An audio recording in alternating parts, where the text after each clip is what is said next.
we've like kind of organized our lives into obstacles. You're in elementary school and you're like, all right, great. When I get out of elementary school, I'm gonna go to high school. Man, when I start driving, everything's gonna change. You get out of high school, you go to college. Man, when I go to college, man, we're gonna go to parties, I'm gonna meet girls. When you leave college, you're like, I'm gonna get my own apartment, I'm gonna have my own money, it's gonna be crazy. I'm gonna move out of my parents' house. And then, those milestones continue to shift. When you think about like those milestones, we're all achieving them at the same rate. We all lined them up in the same way, right? But now when we start to think about our bodies, we start to look at the way that those milestones are maybe attached to how we look and how we're interacting with the world. We've kind of like convinced ourselves that because our body doesn't look the right way, we're never going to achieve this other milestone. Hello and welcome to the Conspiracy of Goodness podcast. I'm your host, Dr. Linda Ulrich. Our mothership website is called the Goodness Exchange. And at the Goodness Exchange, every day you can get a connection to what's right with the world. And we're going to get to that today with an amazing conversation with Ronald Young Jr. Ronald is host of a podcast called Wait For It, and that's spelled W-E-I-G-H-T. He's been talked about in Vulture magazine as the podcaster to watch in 2023. And this topic is so precious to me today that I really want you to sink into it. Whether you're someone who has a body image problem or not, you probably know someone who doesn't feel good about their bodies. And Ronald, I have found in listening to just 3 of the many episodes of his podcast, has a way of astoundingly connecting us all to this common experience of not fitting in. This whole body positive movement that's definitely well underway in the world just feels too slow and like it's falling short for me and a lot of other people who have struggled with their weight all their lives. And I came across Ronald's work and I just thought, this is something everyone needs to hear. So Ronald is also good at communication and making a tough topic understandable because he's a performer, he's a host, he's a producer, and a storyteller. 4 great things that come into bringing a topic alive. Ronald's been a frequent contributor to NPR's Culture Happy Hour and also a creator and a host of the Leaving the Theater podcast, where he reviews movies as he leaves the theater after seeing them, which I got to tune into. We're going to talk more about that. I bet you it's extraordinary. I was introduced to Ronald's mastery of connection and communication when he was the host interviewer at an innovation conference called Sea Change in Burlington, Vermont. And I have to say, immediately I was drawn to his way in the world. And so I can't thank you enough, Ronald, for joining us on the Conspiracy of Goodness podcast. It's great to be here, Linda. Thanks for having me. Well, I tell you, we're going to dive deeply into a topic that's been near and dear to my heart. I come from people who are just sturdy, stout, take all the adjectives that you want to throw in there. And I was raised at a time when a woman named Twiggy was the poster child for beauty. Now, if you come from genes like I have, or my husband have, you were just never going to feel good about yourself. And of course, I've created kids that are giant. My husband was a professional basketball player. So all my kids, 2 daughters and a son, are super tall. And they've got a gene from his side that's for large people too. So we are deep in this in our family. And the reason why I love your work is that you have a way of making sure we understand the importance of this, even if we're not struggling with it ourselves. Almost all of us know someone who feels like they've been in a struggle with their weight their whole life. Yeah, I mean, weight is just one of those things that it feels like we're interacting with constantly, but it's not necessarily something that we are talking about openly and honestly, and not at least enough to make people feel secure and accepted and loved in a way that I think it would be effective in bringing us together and kind of creating more community. So, yeah, weight just seems like one of those things that it's kind of like a third rail. It's like taboo. It's something that we just kind of avoid, or we talk about it in these very circular ways. And I do want to say right now, if it's a triggering point for some people, you have in your podcast, you have an amazing list of support resources in the show notes, which I'm just going to simply copy and paste and put over in our show notes, because you have done your homework on this for folks who this could be, super painful for conversation. But we're going to keep it light too, because that's the cool thing about the way Ronald is in the world. He has a sense of humor that's extraordinary, and he has a way of making hard things easier to talk about. So this is not going to be a doom and gloom You're too conversation. kind, Linda. I'm telling you, even the name of your podcast and how I heard you explain it in one of the episodes, the Wait For It podcast. It's not just a clever phrase here, WEIGHT. There is a lot of waiting that's going on when you're fat. Yeah, I have been that's all sizes. I have a closet that goes from size 8 to size 18. I never get rid of the 8s or the 10s because I'll go there again, right? Like, yeah, okay, so this waiting, at one point in one of the podcasts, you say, there is a lot of waiting. There's waiting to lose weight before you go to a high school reunion. We're waiting to take off our shirt at a party before we get in the pool. We're waiting to buy new clothes. We're waiting and holding on to a bad job because we don't want to go through the interview process of a good job. We think people will judge us. We're waiting to get on a dating app until we lose weight. We're waiting to go to the doctor. Oh, this one, we're going to talk about this. We're waiting to go to the doctor. I put off yeah. having a colonoscopy for 5 years, and my dad died of colon cancer Wow. because I didn't want to go to the doctor and get the shaming chat before we ever got to talk about what I actually went to the doctor for. So this waiting, there's a lot of waiting. And I love that way you cleverly work that into the name of the podcast. Talk to us a little bit about this part of the equation. Well, there's actually the origin story it is coming from the idea of waiting, but it's actually even more something I stole from Hamilton. There's a Oh, song that's sang by Aaron Burr called "Wait for It." Death doesn't discriminate between the sinners and the saints. It just takes and it takes and it takes. I love that song one, and it's really a song about Aaron Burr who constantly feels like he's waiting for an opportunity to be great, and he's sitting there looking at Hamilton who doesn't hesitate. He exhibits no restraint. He just takes and he takes and he takes, which is one of the lyrics there. And he's kind of thinking about like, why can't I be more like Hamilton? I'm just going to sit over here and I'm willing to be patient and wait for it all the time. I just feel like that song always resonated with me listening to it. Like, one, it's the rhythms of it are good, like the way he sings it is good, and it really speaks to something like in the depths of my soul that says it feels like in a lot of ways throughout my entire life, I felt like I was just waiting for an opportunity to do something that I've wanted to do, and weight specifically was something that was holding me back, from being the eligible bachelor, from, like you said, going to the doctor or doing the athletic thing that I want to do, or mhm. even thinking about when I want to buy airplane seats, or I'm about to get on an airplane. Maybe I should lose a little weight so I can fit into the seats a little bit better. You know what I mean? Just like all of those things kind of were in my mind when I was thinking about what it's like to live in a fat body and try to navigate the world.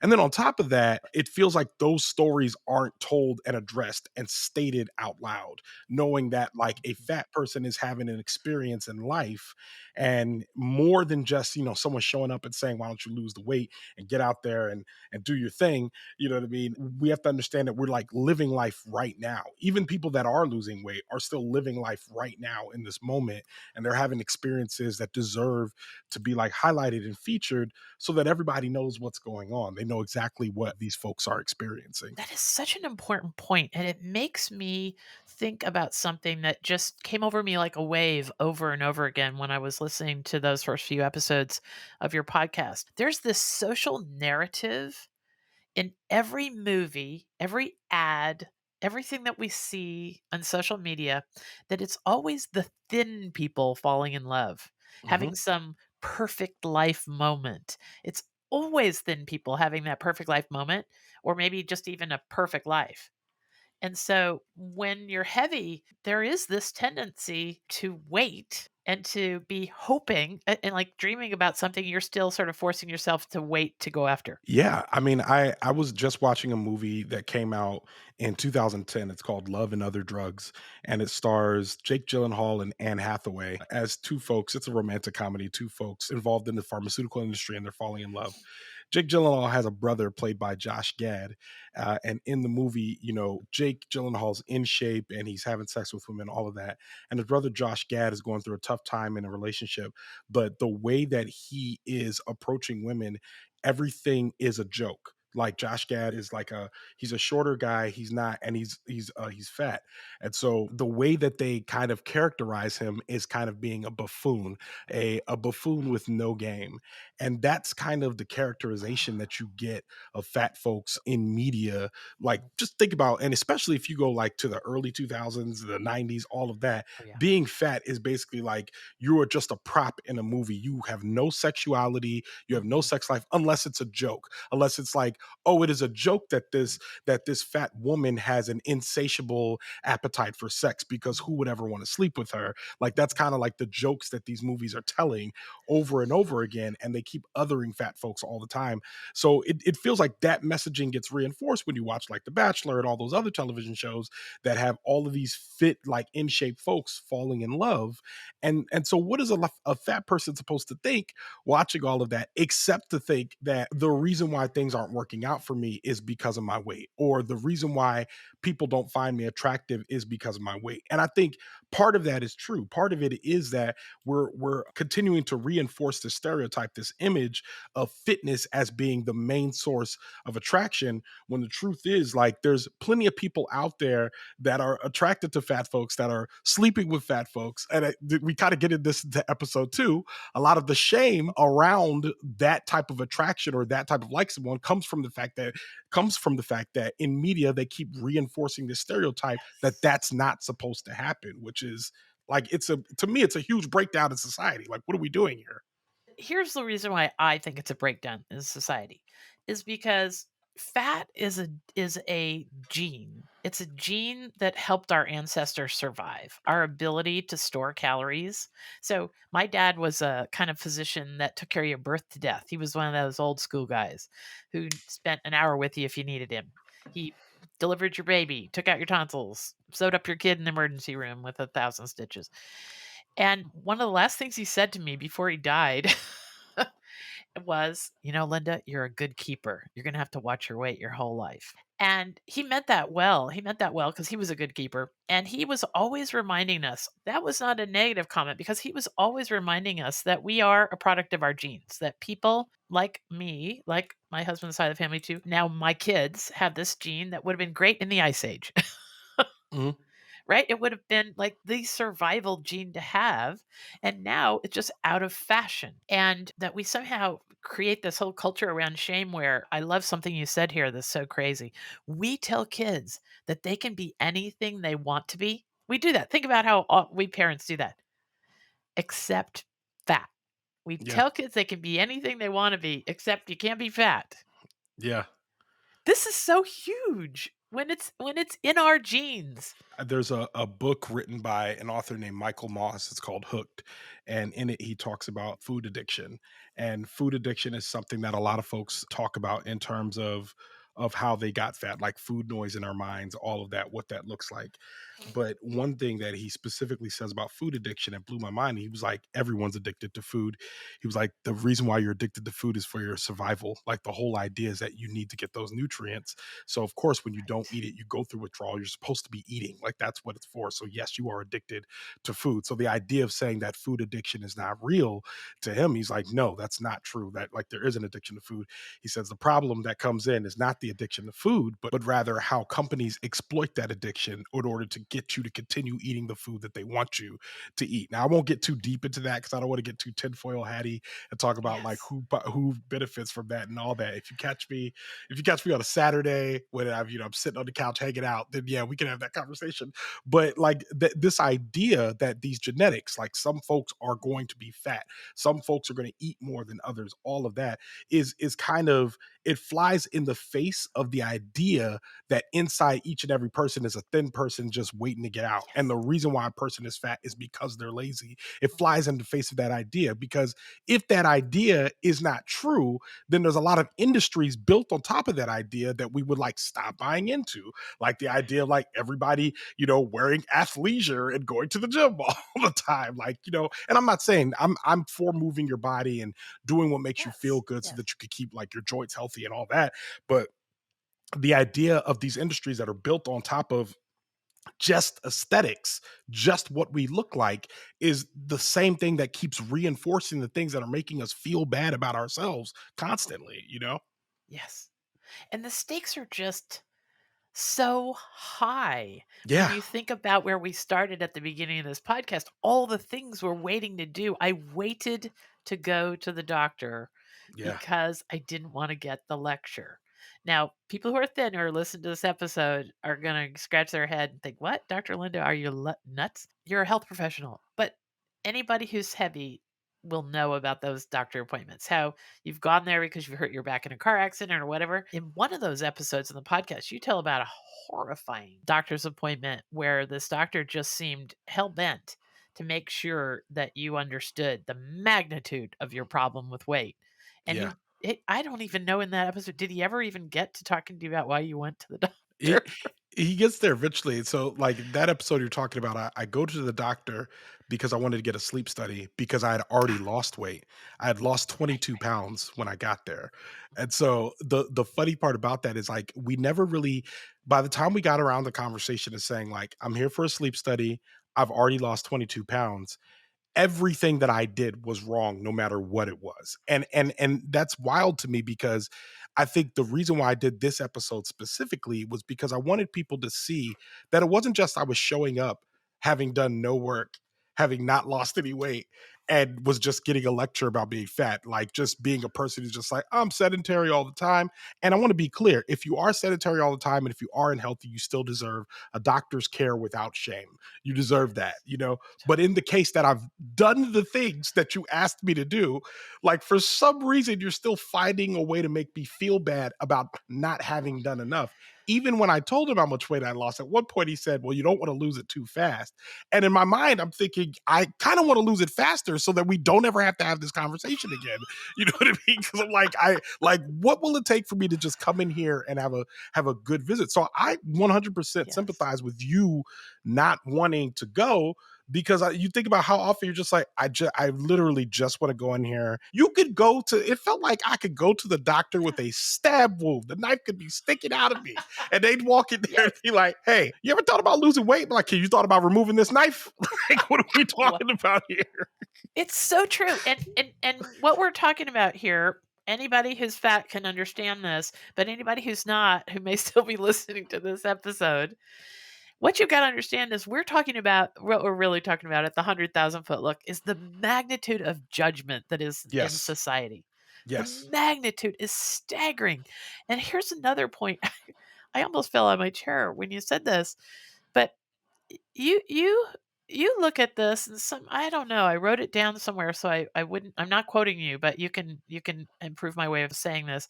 But you compared this to the struggle with racism. Yes.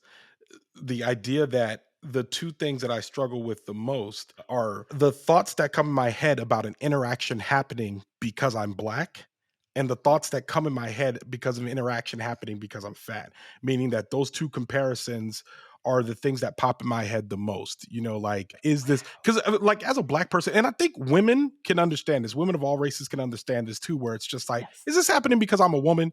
You know what I mean? Like, everybody who is marginalized has asked a version of that question. Is this happening because I'm a woman? Is this happening because I'm queer? Is this happening because I'm Right. trans? Is this happening because I'm, in my case, black? Is this happening because I'm fat? It's the marginalized questions that we ask ourselves all the time. So for me, it's easy to see like discrimination in accordance to proven racism that Right. I've seen in my life. With fat phobia, it almost feels sometimes trickier and sometimes more obvious depending on what the scenario is. Mostly because sometimes people are interacting with you and they're kind of telling on themselves based on their own self-image about how they feel about you. You know what I mean? So it's like you're tracking these comments. And just to give an example, it's like you'll be talking to folks. I remember I was talking to a friend of mine, just had a baby, and I remember he says, "Yeah, man, I gotta get back in the gym. I'm getting a bit of a dad bod." And I'm like, I am well over 100 pounds more than you. I don't know what you would call my body, but it would not be a dad bod. I mean, unless I had a child, you know what I mean? So it's like those are the types of like little microaggressions that you're getting all the time when you're fat. But when you're marginalized, I mean, don't think it's just me and racism. Like women and misogyny, like Mm, homophobia, yes. ableism. Anybody dealing with any type of marginalization can easily transfer it over to being fat. I think that's why it struck me so much because just as you're saying that, I'm thinking, oh my gosh, I was one of only 5 women that were in my dental school class. Mhm.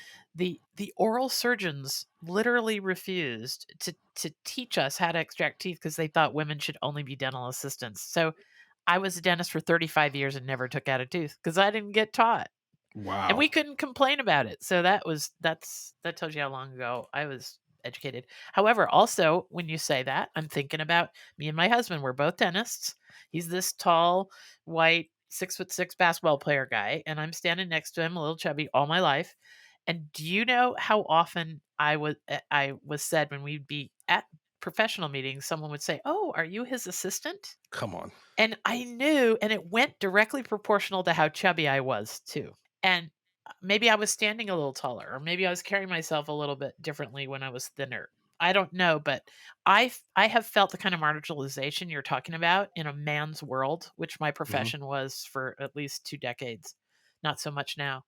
And I think that's why that racism comment hit struck me, because you're right. Anybody, if people are having trouble identifying with our conversation right now because they're not fat, just think about the times you've been marginalized. And I mean, the statistics about people that feel the way you and I are talking about right now have to be enormous, because the gene for keeping calories well is a good gene. Yeah.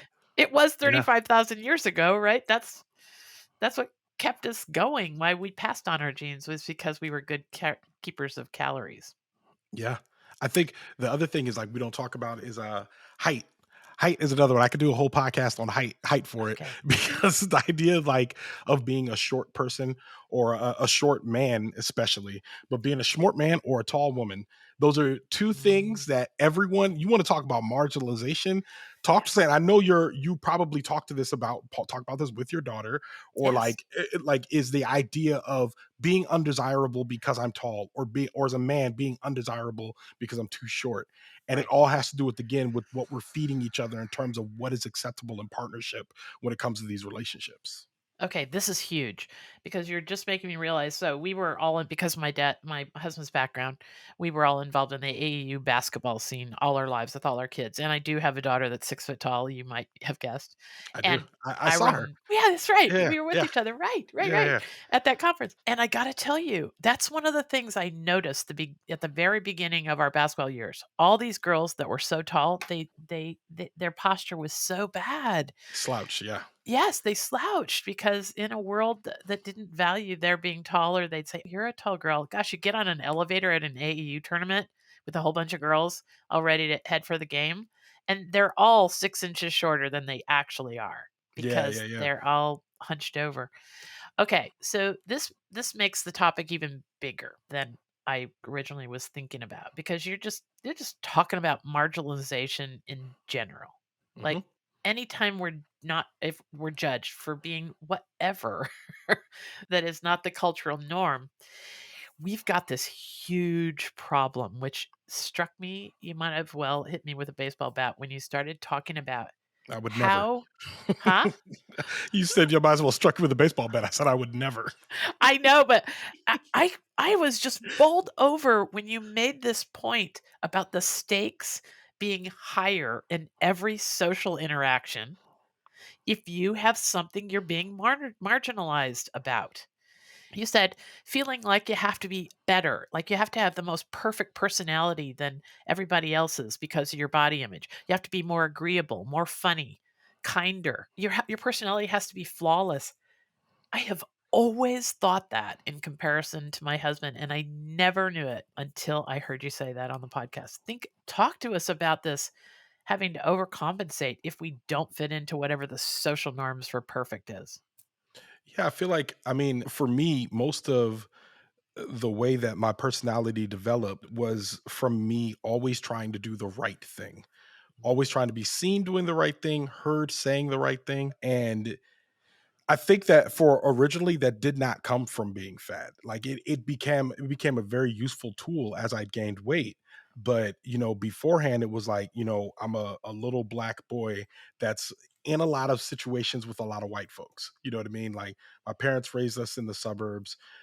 We were like I was in band, and I remember oftentimes growing up in school, it wasn't like the school that I went to was mostly white, but I would be in places where there were mostly white people, which which means that like even the way that I talked was kind of different from the other folks around me. And like that's why I always kind of wanted to be on point. So like when you develop a personality where it's really just bent around doing or saying the right thing, kind of what happens is this kind of like emotional rigidity, you know what I mean? And this tendency to kind of hide things from people. And that's kind of like in terms of overcompensation, I'm overcompensating and trying to like present this image to folks. When you physically look different from other people, like when you gain weight, when you're fat, like the idea of trying to hide or present differently begins to change. So then it became like I'm growing a beard, I'm wearing bigger clothes, I'm wearing more flowy things. I wanted things that look air quote flattering on me. You know what I mean? Like all of that was compensation for trying to look air quote normal. You know what I mean? Yes. More than it was like me actually living like a lived experience. Now, I will say my personality is my personality. I am who I am. But what I'm finding these days is what I've been trying to work on through therapy and just through self reflection is really not lying anymore. When I say that, I mean like the dishonest ways in which that we communicate with people, trying to get away from that and just like being who I am and letting my answer be my answer. If you don't accept it, that's fine. If you don't accept it, if you think it's worse because I'm fat or whatever, that's not my problem.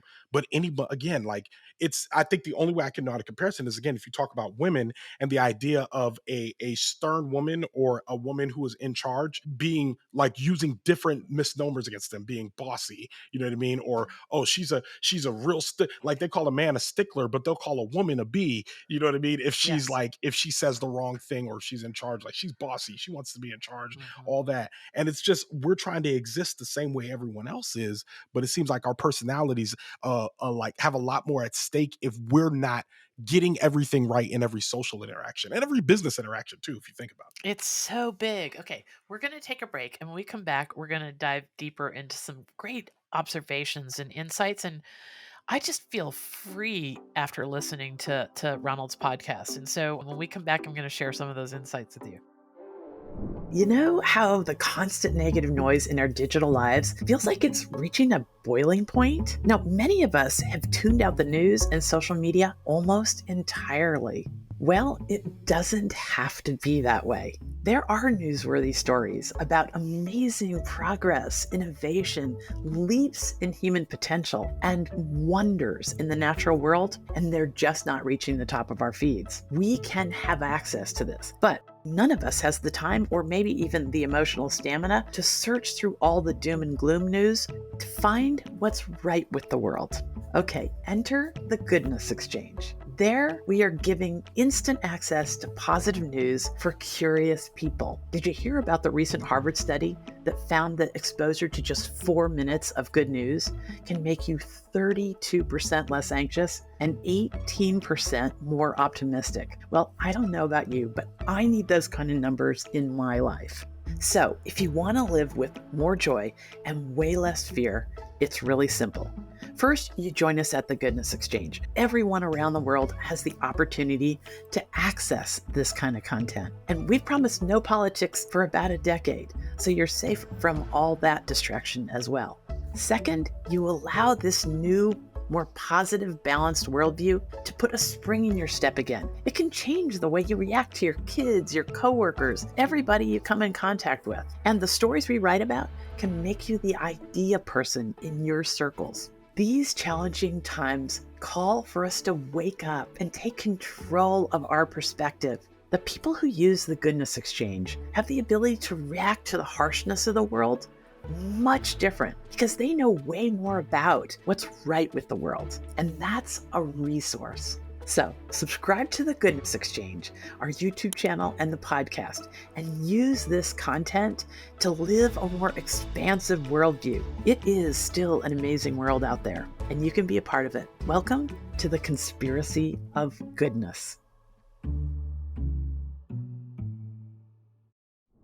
Okay, we're back with Ronald Young Jr., host of the Wait For It podcast, spelled Weight. This podcast that we're talking about is about how we feel in our own bodies. I know that there's a lot of conversation around body image and body positivity these days, but I have never come across anyone who puts it as like a common wisdom format as Ronald does. And so that's why he's a guest on the podcast today. So, Ronald, I'm going to own it right off. If people see me tapping away or taking notes, I want to make sure the show notes are just really spot on for this episode because I want people to be able to go back to, oh, that part where he talked about this or that. So if folks see me being a little preoccupied, it's because I'm trying to do a great job to make sure we all can access this information. All Uh, good. I think you're doing a great job so far. I'm having a great time.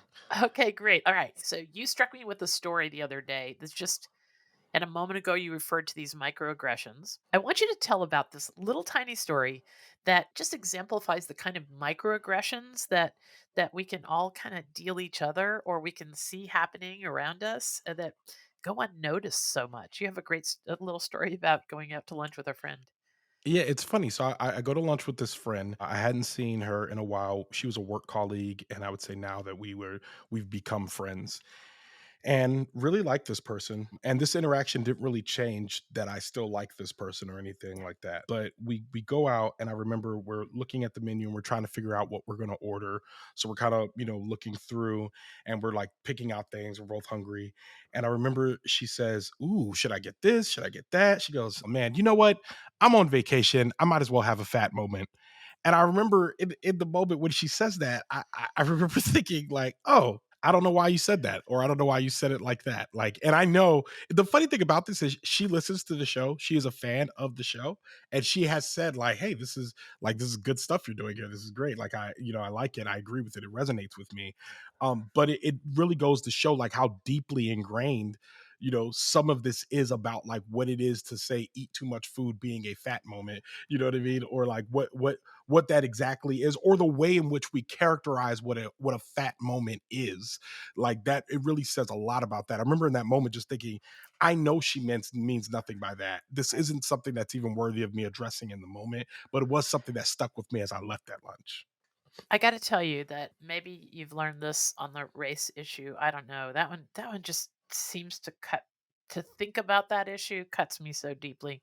But I have to say that in my with my own just being a woman in a man's world, being a dentist 30 years ago, the way I trained myself to have more equanimity is to be able to say to myself, what's the intention here? Mhm. Because I seem to be able to recognize the men who would do that with bad intention, like they were just being jerks, and the people that are just generally they weren't thinking or they just weren't very enlightened humans. I don't know, maybe that's me judging them back again. But, how does that fit into it? Like intention. It's funny because I know what you mean, and I would say I tend to mostly agree with that. I think the only pushback I would say is that the problem is if I'm thinking about the way in which that these ideas are impressed upon us in a way Right. that we like spout them back out, it begins to beg the question of whether intention matters when this is the fourth microaggression of the day. And the only other way I know how to say it is to say Yes. like, if you are being catcalled, if you're a woman, you are being catcalled. If only the first one was with bad intentions, but the next 3 were just like, dudes just trying to give a compliment. If the first one was bad, those next 3 are gonna be colored by that first one. And Yes. if we're being honest, we hope that those next 3 don't happen, whether they may had good or bad intentions at all. I have a friend who we go on walks, and when we go on walks in the morning, and I normally go on a walk every morning, and when I go with him, sometimes I don't like going with him because he has a tendency to forcefully say good morning to everyone that we see. And I don't know how to tell him, like, as a morning walker and anybody else that's out there in the morning, you just be out there trying to get your exercise in. If you see Steps and somebody, you might give them a nod. You might say a good morning, but like nothing that has to be. But my friend is like trying to get their attention to be like, hey, good morning. Hey, good morning. And I'm like, you just don't know what that whether your intentions are good or not. And I'm sure his are good. You just don't know yes. what people are experiencing. So maybe you could offer them a little less or just think through those actions in that moment. So I only say that to say that, like, yes, intentionality absolutely matters, but I think we also have to do some unlearning and be intentional kind of with our intentionality in some cases to say Yes. like, even though I mean good by this, could it be received as bad? And if I do that, does my intention matter in that case?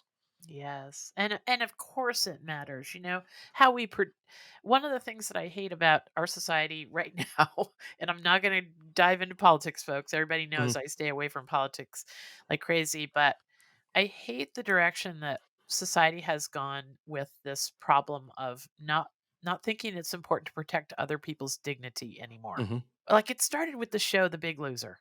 I mhm, could not understand why, or any of the reality shows. To me, it was either the attraction or the way it repelled me was because people's dignity was always being trashed. And then came the Big Loser show, and I just couldn't believe that people put that in the entertainment category, much less these people that were participating putting themselves there. Talk to us about The Big Loser. The Biggest Loser is a show that, was on NBC, and, like, everyone was, and I think for most listeners that never heard of it, it's a weight loss competition show. Like, they get a bunch of people from across the United States, they put them on this ranch that was out in California, they bring in some celebrity trainers, and they train them until they lose weight, and the whole idea, people are addicted to watching this show because there's these incredible transformation stories. People are losing hundreds of pounds, and when I say that, I'm not talking about the whole cast. I mean, like, individuals are losing hundreds of pounds on the show. So they go out there, they're doing this show, and this information comes out about the show about how they are working these folks out 8 to 12 hours a day. They're barely giving them any food. They're losing all this weight, and then it kind of becomes like a success story about weight loss. It's like jump starting people to lose weight because it comes on in January typically. Later on, the study comes out about The Biggest Loser, which is that basically all of the folks, the majority of the people on The Biggest Loser, we're talking like about 90% of them all gained their weight back and then more Yes. because their metabolisms were permanently damaged from being on the show, from the massive weight loss that they endured, especially at the rate and the method by which they did it. So thinking through that and thinking about the fact that so many years, and the show's canceled now, but think about the ways in which we were looking back at that show and Oh, watching it for entertainment. Like, so many contestants on The yes. Biggest Loser talked about, oh my God, I decided I was watching The Biggest Loser, eating a bowl of ice cream, and I decided I got to change my life. So I applied for the show and now I'm here. You know what I mean? So many people were watching it and then using that as inspiration to go to the gym to work out. And we all looked at it as kind of this positive thing. When I say all, a lot of us looked at it as this positive thing. I was a person who watched The Biggest Loser all the time, You talked about did? it with my friends. Yeah, I was like, man, this is crazy. And I was in the gym trying to work out and be like, I'm I gonna thought it I'm was gonna lose weight just dignity like them. crushing. No, I you're just thought 100% right. I am not arguing. You are 100% right. There's no, because one thing, just like a basic fact of dignity, one thing that always irritated me on the show is like when they're bigger, they used to make the women wear a yes. sports bra and Yeah, like spandex. And then as they lost weight, they began to cover them more. yeah, And I realized the reason why that happens is because as they were losing weight, they had more skin. So they were trying to cover the skin, but still also show that they were losing weight. But when they were bigger, they had them in sports bras and tank tops for the dudes. They were taking the shirts off the dudes in the beginning just to like, and I'm like, where is the dignity here for folks that feel embarrassed about the way that they look in this right. situation? And the only way I could look at it is to say, like, as a fat person, sometimes you think you deserve the treatment that you're getting, which you don't. I want to be clear, no one does, but like you think you deserve it. And I know there's like there, and again, marginalization. There's women out there that assume that they deserve the way that they're being treated. There's queer folks out there that assume that they deserve that the way that they're being treated. Black folks assume that they deserve the way that they're being treated, but we Right. know that that's a lie. So you're right in terms of like preserving the dignity. The idea that we don't think that it's like our responsibility to help preserve the dignity of our fellow man is that's absolutely ridiculous. Yeah, yeah. I just haven't never been able to understand the whole reality show thing. But that one is and there's so many good points that you just made. One of them I made a quick note to because I didn't want to forget it. Is that in that show and then thereafter, we get this idea that life starts after we lose. Yes. Sorry, I It's jumped right in. so Yes. bad. It's Yes. so bad. Yes. Yes. Life starts after. I mean, talk to us about this. It's like your comment about will you ever be an eligible bachelor? Yeah. It's like life starts after we lose the weight or we what? I don't even know. If you have a problem with being short, you're never going to get any taller. No. But I what mean, about the all the other things? You're not going to get any less black. I'm not going to suddenly become a man in a man's world. I mean, this notion that life will finally start after we change is so crazy. it's we've a lot we've like kind of organized our lives into obstacles. And I think it's like, and if you think about it, it makes sense because like you're in elementary school and you're like, all right, great. When I get out of elementary school, I'm gonna go to middle school. I'm gonna start going to dances. You get out of middle school, I'm gonna go to high school. Man, when I start driving, everything's gonna change. You get out of high school, you go to college. Man, when I go to college, man, we're gonna go to parties. I'm gonna meet girls. When you leave college, you're like, all right, when I get out of college, man, I'm gonna get my own apartment. I'm gonna have my own money. It's gonna be crazy. I'm gonna move out of my parents' house. And then, those milestones continue to shift.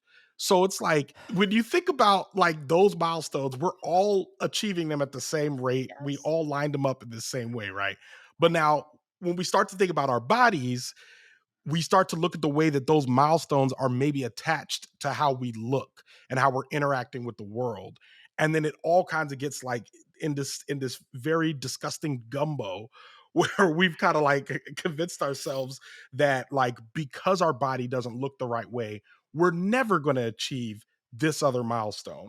And the biggest loser was one of the worst proponents of that, which is just Right. them just saying like, there's a thin person in there waiting to get out. And then of course these folks would lose weight, and then all of a sudden they'd get in relationships, they'd be going on dates, they'd be like, oh, my dating life is so much better now.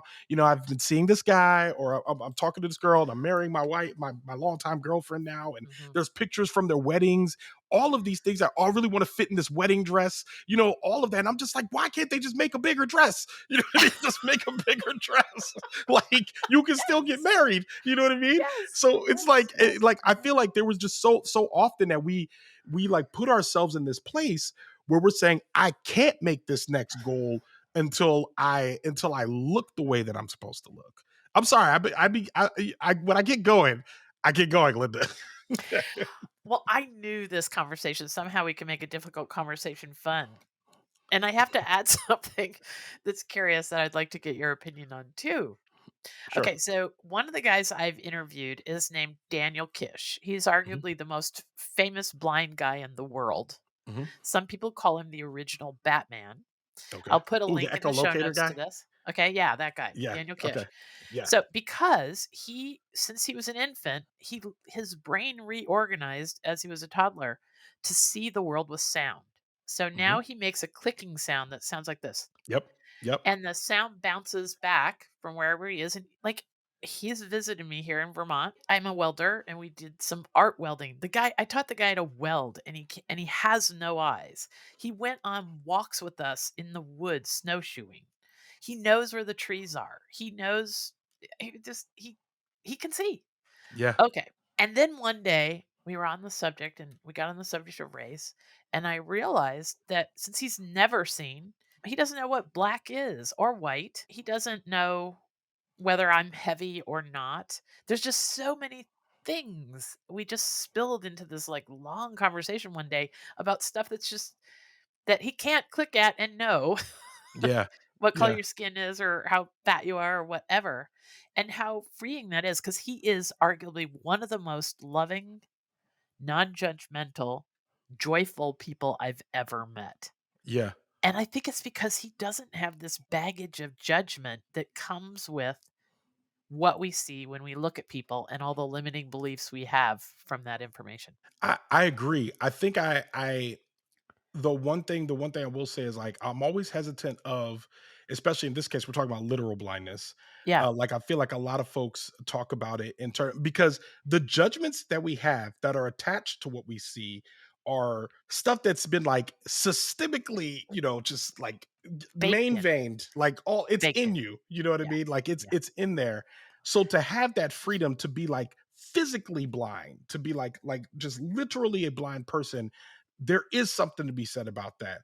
I think the idea of trying to remove those judgments by people who talk about being colorblind in a way that like isn't helpful to most folks. Or and we talk about colorblind, and we'll just say marginalization blind just to include Mhm. everyone, to say like, oh well, I see everyone the same. Well, the truth is the damage has already been done. Everybody is not the same.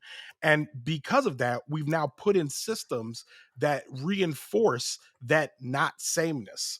So the Yes. the whole idea of saying that we could just turn our like just like not be able to see it, or like put away those marginalizations in our minds. I'm like, we might be able to do that. Even if we did, we then have to go back to the ways in which we built up these systems, our media, our criminal justice system, our healthcare system. We'd have to tear all of them down and rebuild them so that they all can look at folks with equality as well. And I think it goes back to what you're saying. When we talk about intentional, we're talking about doing things intentional, doing things with intentional, acting with intentionality, and building systems that act with intentionality, knowing that, hey, this short person might need a step stool.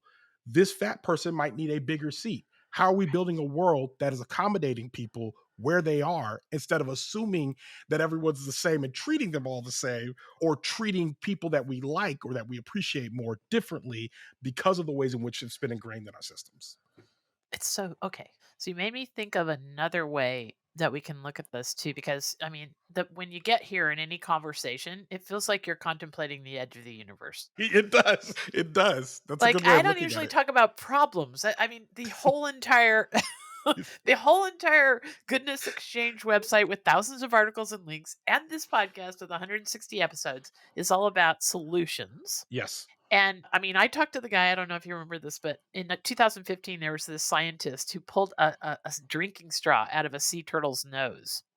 Mm, And it was captured on video, and it's had like 100 million views now because it started the war on single use plastics. mhm, So this is how committed I am to solutions. Is when I interviewed Nate Robinson, the guy that the scientist, we only talked about ocean plastics for about 2 minutes. And the rest of the time we talked about all the solutions that came from that nightmare, that such a thing would happen to a sea turtle.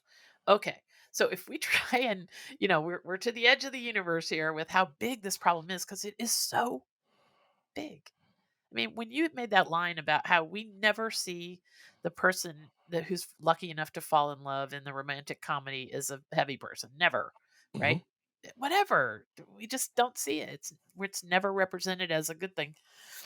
Okay, if we are there, solutions wise, do the solutions start? We can still be angry. We can still be talking about this out in society to make it change because we've got to. It has to. But for us as individuals inside our own little minds, what helps me and has for many years is to remember that just because I'm thinking about it all the time doesn't mean that anybody else is. Like tell me some ways that you've found are helpful in your own mind's eye, in that doctor's office, in that airplane, in that moment with a friend at lunch. Like, do you have some perspectives that you found useful? Well, I mean, like it's tricky because like in some of these cases, like the solution is going to be a multifaceted approach from a bunch of people doing things. You know Yeah, what I mean? Like, I'm thinking more not about the greater good, the mhm. worldly solution, but Oh, you mean just like the how am I getting by? yeah, the personal coping skills, so you don't walk around with your knuckles dragging all the time. I mean, it's tough because like Yeah. I got a new doctor, so that was helpful. Okay, You know what I mean? That's like that's one. huge. Yeah, yeah. So, but I mean, like finding that doctor was not easy. So Right. it's like it's funny Yes. because I'm gonna give you solutions, but it's Yeah. like the path to the solution was like what made it a No. little tricky. But it's like I guess I want you to like there's two things I want to say. The first is that I don't want you to think that I'm always it's kind of like saying to like again, and I like comparing it to women because I feel like it's Mm, easy in terms of like when you think about sexism, misogyny, but like yes. how do you get up and survive every day as a Yeah. woman? How do you just get up knowing that men are like just they're out here? You know what I Right. mean? Like Right. knowing that, how do you get up and survive every day as a woman? And the truth is like we've learned, all of us have learned how to like keep going, how to look for moments of joy, how to continue to exist and move forward. And I would say like this might be radical on this podcast, but to say like in this case, I want us to keep doing that. I want us to keep moving forward. I want to find the new doctor. I want to, like sit on airplane seats with movable armrests. I want to get the seatbelt Yeah. extender.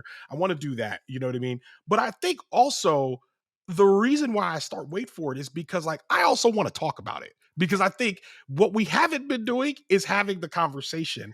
And I think for a lot of people, avoiding the unpleasant conversation or the tough conversation, for them, they think that is like pushing the problem aside.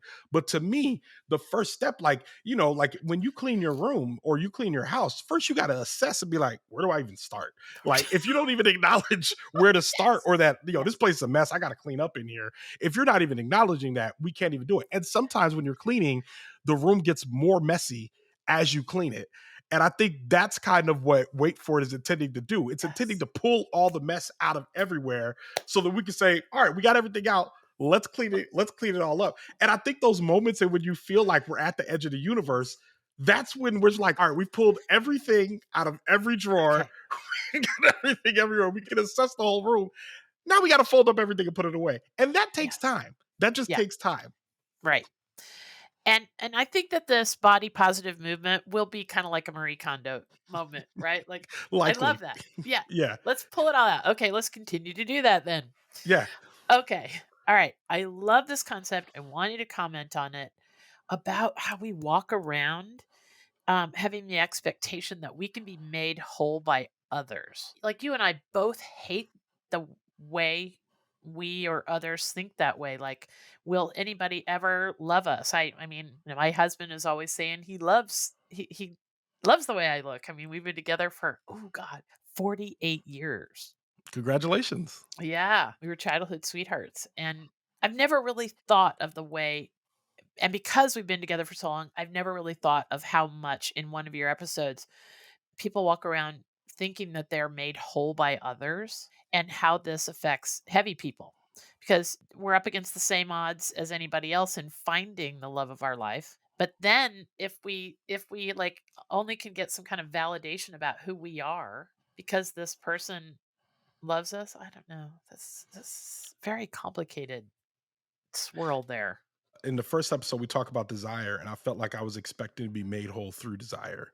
Yes. And to be honest, that's something that I'm still kind of working out because, and I think it's still kind of the ways the Surgeon General talks about an epidemic of loneliness going on right now. And when he said that, there's an epidemic of loneliness happening in the United States, and he starts going through the statistics and all that stuff. And I remember when he said that, I was like, man, this really hits home. Like, especially since the pandemic. I went into the pandemic in a full fledged relationship and we broke up in the pandemic. And after that, I was just like, is this it for me? Like, will I find someone else that like really loves me? Because as much work as I put in loving myself, it is a lot of work. It And is. there's something to be said about being able to exist with a person who wants to be with you and wants to love you and wants to like care for you, take care of you, all of that. That feeling is kind of unmatched in a lot of ways. Now, all everybody doesn't want that. There are plenty of people out there who really are content to be by themselves, not with nobody else. They don't miss nobody. They're good to go. Right. You know what I mean? But I'm Yeah. not one of those people. Mhm. And so I think like the step of being made whole through desire is like first of all there's comfort in knowing that you're wanted. You know what I mean? And I think desirability that kind of plays with this idea that somebody wants me for whatever reason. As a fat person, it feels like the thing that I navigate is trying to say like, do you want me despite that I'm fat? Do you want me because I am fat? You know what I mean? Like, Yes. is that a feature and not a bug? You know what I mean? Which automatically makes me feel better, make me feel Oh, better about myself. So yes. I think through like that scenario in my mind. And I just think like the idea of being desired really isn't just about being made whole, but it's this, it like kind of staves off this very specific brand of loneliness of feeling like, well, nobody wants me. You know what I mean? And even though I know that that's not necessarily true, Right. but it in practice it feels the same because it's like if I have to do this all by myself. The other day I was thinking about, I'm a freelancer, of course, I'm thinking for the future about my bills, like what work do I need to do to pay the bills and all that stuff. And I remember thinking, this is really hard. And it would be nice to have someone to strategize with, like someone who was Mhm. in the same boat as me. and it just feels like I'm in a rowboat in the middle of the sea, and there's all these other people in boats, but they're too far away to talk to. And like, there's some people swimming, you know what I mean? And some people would prefer to swim than just get into the boat with me, you know what I mean?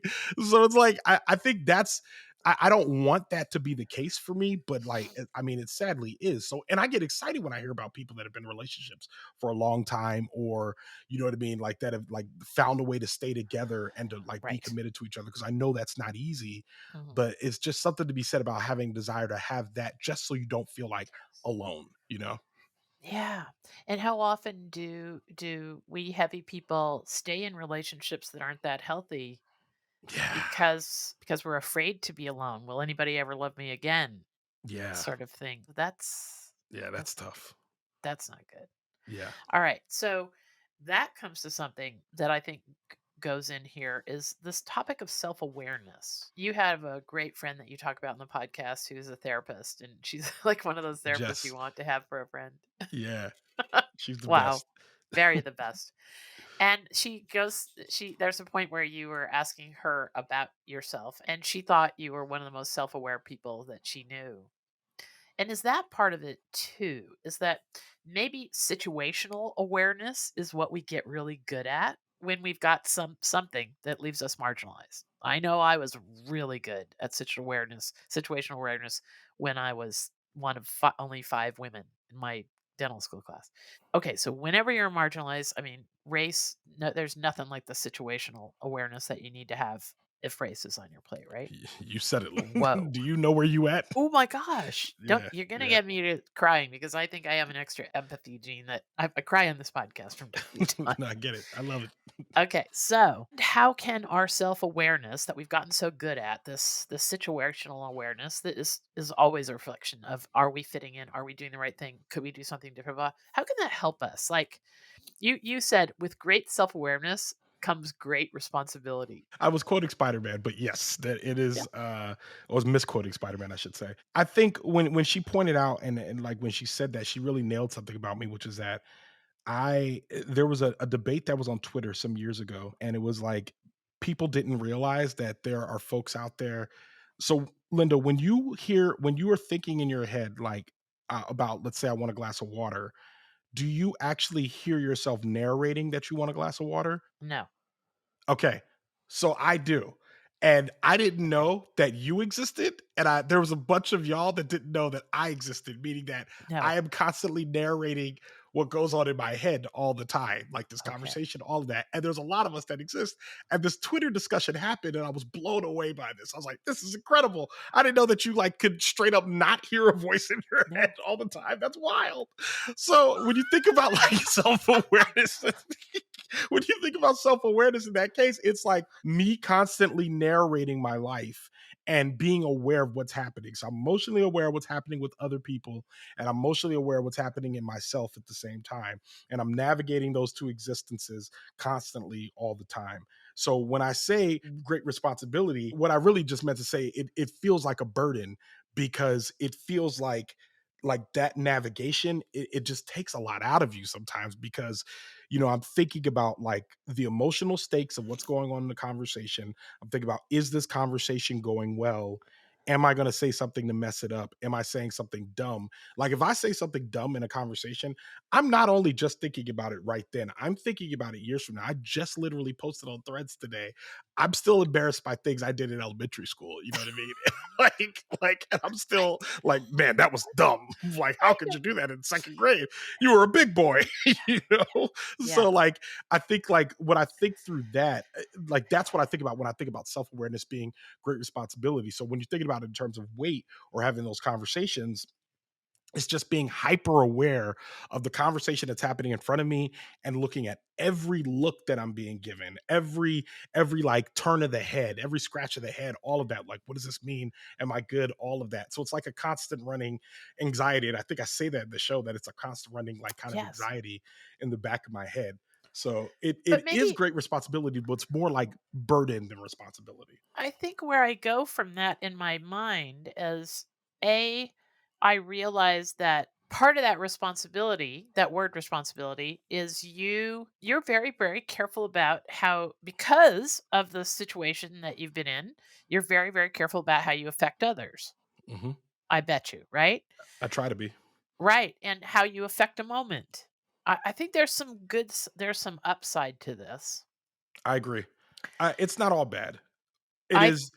Yeah, go ahead. It's I not think all there's bad. some upside because I wrote down a question I was going to ask you about how does all this focus on this aspect of ourselves, this one burden that we're carrying, or 10, because we got other problems, right? It's like that lady who has that great TED talk. I have cerebral palsy, and that's just one of my 107 problems, right? Have you ever heard her?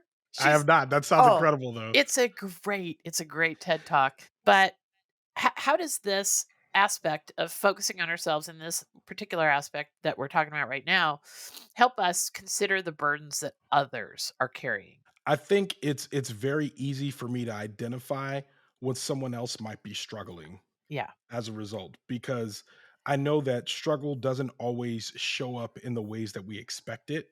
You know what I Mhm. mean? Sometimes, someone being preoccupied, someone being very irritable. There's just ways in which that we don't identify. We expect someone to kind of just be out of breath and kind of in distress when they are struggling. But Yeah. sometimes it's a lot smaller than that. And I think being able to identify the ways in which I'll be struggling and I'm having a tough time is it makes it easier for me to identify it in other people, which I I really think. appreciate about myself, which is kind of feels like a weird and kind of a No, I think conceited it's thing to lovely. say. No, it's lovely. And you can tell it comes through in every interview. You got very brave, I thought, in that one episode with Caitlin, where you talked so much about the relationship you had with Caitlin. Oh boy. Oh boy. Oh boy, is Yeah. right, and how Yeah. generous of spirit she was to Yeah. participate in that conversation. Yeah, yeah, Wow. Caitlin's great, yeah. I gotta just tell people, did a pre-interview with Ronald, and he said I had listened to just bits and pieces. And he said, start back with episode that's labeled the perfect moment episode, then do Mhm, the shame spiral, mhm, and then do wait, don't tell me. yes. And I gotta be honest, I put that off a little while, and then finally I did it, and I'm telling you, it's just transformational. If you know somebody who's heavy, or you've struggled with, actually, I think we've opened this conversation up to a whole lot of burdens that we could all be carrying. Too 100%. short, too Yeah, fat, too yeah. whatever doesn't fit in society's ideal norm. All that said, so I really want to encourage people to start this journey, and stay on it with Ronald, because I'm going to be on it. I love And that. and we're going to talk about it again, I'm absolutely sure. But I did want to talk about this point where Caitlin, a lot of people. So I have this great thought leader that is just a great resource to the Goodness Exchange. We feature his articles every other Friday. His name is Dr. Sweetkumar Rao. Mhm, And he's a guy that took all the world's religions, looked at them real hard, and took out all the religion and kept all the wisdom. okay. And so he's got some really lovely, interesting ways of looking at the world. Anyway, he always likes to say, you cannot fix an internal problem with an external solution. You I cannot agree. fix. And when you got to the part of Caitlin's story where she went and had bariatric surgery, weight loss surgery, and then how it all unfolded thereafter, Mhm. it's just such a shining example of somewhere in this whole cascade of things we've talked about today. We've got to fix the internal problem we have about this before we worry about the external problem. I don't know. I just know that's true. I think the other thing is we have to stop looking at the external as automatically being a symptom of the internal, because if one of them doesn't fix the other, then you can't assume that one is Okay. always going to be a symptom of the other. Okay. And that is well said. I feel like a tennis volley just happened there. You're absolutely right. You've Yeah, improved my way of thinking about that. And that does go back to what we said earlier. It's back to genes. Like yeah, my daughter and I can starve ourselves and no one would ever know it. We will be big women no matter if we're eating 700 calories a day. yeah. And And y'all are like the thing that gets me is like you were so when we met, you were so kind, you walk, like, I remember you were talking about your podcast, and I remember putting a pin in that and be like, oh, that's interesting, I should talk to her. And then we got busy with the conference, and then later on I saw you, and I was like, as I was about to say something to you, like, you're like, hey, I want to talk to you. And you were like so warm and so kind and so friendly, you know what I mean? And it had like, I guess what I'm trying to say is, like, there's so many ways in which the assumptions that we make about what people look like, and that did not happen in this case, but in so many ways in which we look at a person and think, oh, this thing, I might not like them, things aren't going to work. But as soon as you said, like, me and my daughter are big women, I feel like my immediate response was like, it literally had no bearing on how you treated me, you know what I mean, or on how you made me feel. And I Yeah. think too often we forget that those two things are not always connected. No. you know No, they are not, and they don't have to be, and maybe the first part that we can just make progress on is remembering that what you yeah, just said at all times when we're walking around in the world. yeah, Like this is so much other people's problem. yeah, agreed. Okay, well, this has been just a precious conversation to me. I feel like we ought to keep having it. There was one part we've left out here, but I loved it, and I will mention it because you talked about your friend Damon. Damon Young, yeah, Yes. he's not my friend. I want to be friends with him. He's more like, he's a person that I admire. He's a Okay. writer, but I wish we were friends. Okay. Well, we can shoot for that. Maybe I'll interview him, and then I'll introduce him to you, and There then you go. Well, we've met. He's been on oh, the show, but oh, it's like perfect. we're not friends though. So Oh, I'm like, I think he would, if he heard me say this, he'd be like, hey, we're not friends. Like, no, no, no, we're not. okay. But I admire Well, you, David. I always think that everybody I've spent an hour with in this kind of intimate level conversation, I'm friends Yeah. with for life. No, no, no, we're friends. Me and you are definitely friends. Like, I was halfway through this conversation, I was thinking, I really understand all of this now in a way that I did. You're Yes. very good at your job. Aw, And thank this is you. like, this has been an incredible conversation. I really Thank appreciate you. you. Thank you. Yeah. Well, I mentioned Damon because it hit me where I live, and another way I'd like to open people's minds up a little bit as we exit this interview is that Damon, you mentioned in a particular episode, he talked about being very self-conscious about his teeth Yeah.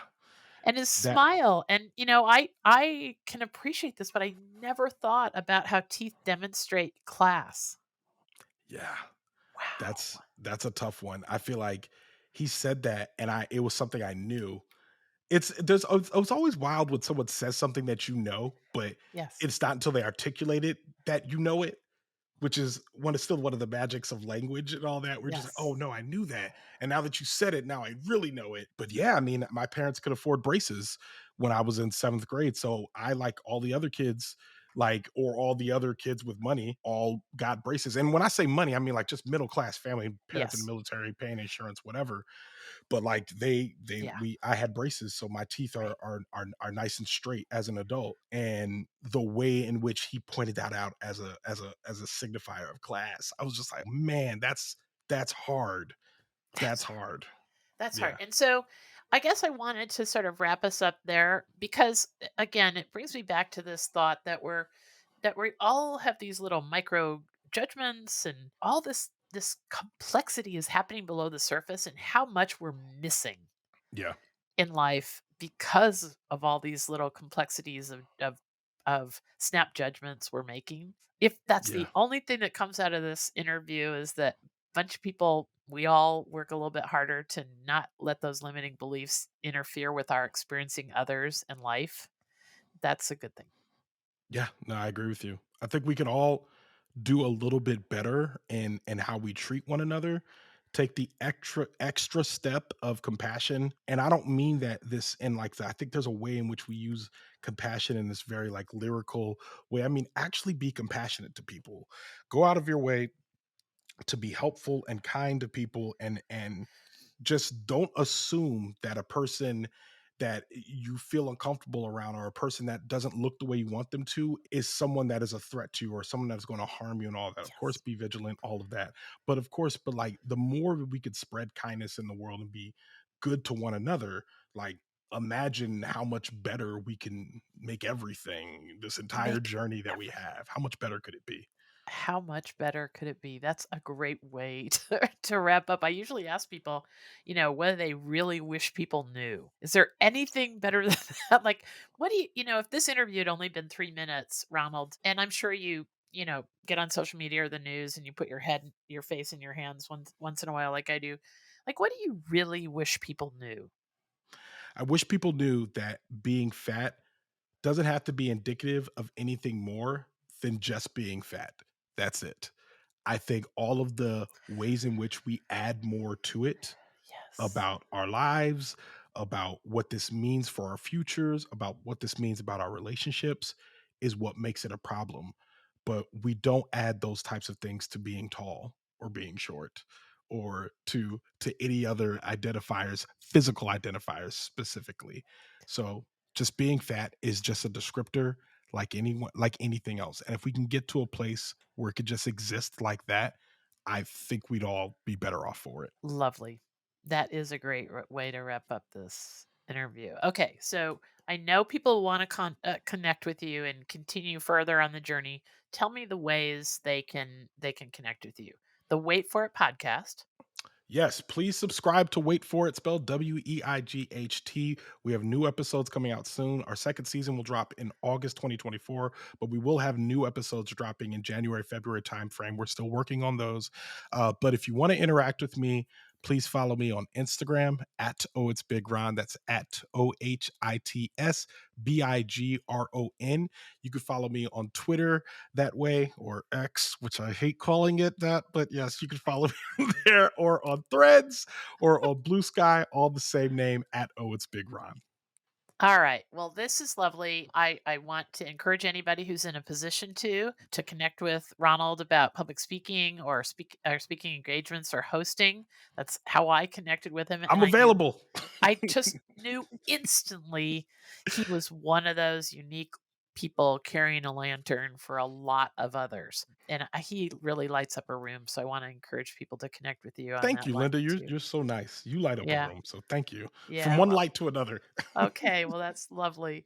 Okay, so a lot going on here. We probably will continue this conversation one day, and I have to thank people for listening, and hopefully you'll subscribe to the Goodness Exchange. We are taking the paywall off, so every single person in this planet can enjoy the Goodness Exchange. It's going to have some ads, so if you hate ads, we haven't had ads. That's how I tried to make the Goodness Exchange work, but we're going to put some ads on there, but if you want an ad free experience, you can go to the Goodness Exchange and become a sustaining member. We have to care as much about our abs as we do our worldview, Agreed. right? 100% agreed. That's Yes. my new line lately. I I just think look we got to care more about our worldview than our abs, to be clear. Okay. All right. Good. Perfect. Yeah, Perfect. And you will hear about ideas that are as fun and engaging and insightful as the ones we've just talked about all over the place on the Goodness Exchange and with my other guests on the Conspiracy of Goodness podcast. I hope all these connections to goodness and progress help you through your day and your week, and you'll start finding all the joy and wonder in all kinds of fresh ideas that are out there. Just start looking for the goodness and progress in the world, and it will appear before you. Thanks, Ronald. thanks for having me. This has been great, Linda. All right. Have a great day.